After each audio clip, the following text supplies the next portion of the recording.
Ce matin, le sujet, c'était comment développer les financements au profit du développement de l'Afrique.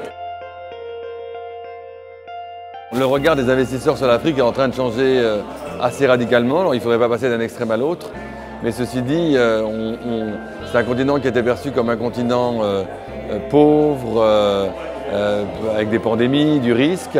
Et tout simplement, on réalise aujourd'hui qu'il y aura 2 milliards d'Africains dans 25 ans et que dans ces 2 milliards d'Africains, il y aura une classe de consommateurs urbains qui est en train d'émerger et qui est un marché potentiel formidable et qui permet d'ailleurs donc que l'avenir des Africains maintenant soit enfin entre les mains des Africains eux-mêmes.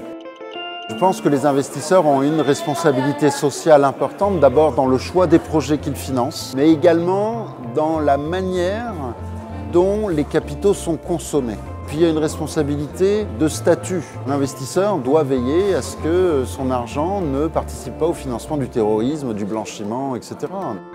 Nous nous sommes inscrits dans l'espace du Impact Investing où les investisseurs, en échange d'une rentabilité un peu moindre, acceptent une forme de rentabilité sociale, c'est-à-dire un impact qui leur permet donc d'investir sur le long terme. Je pense que le financement de l'Afrique demain, c'est vraisemblablement 80% de capitaux africains au bénéfice de l'Afrique. L'atout le plus important du continent africain, c'est sa population et c'est les Africains eux-mêmes. Il y a maintenant une jeune génération formée dans les meilleures écoles qui aspire à retourner sur le continent. Donc c'est un changement de paradigme très très profond. Il y a des élites africaines dans les villes, comme dans toutes les autres zones du monde, qui feront la croissance du continent demain.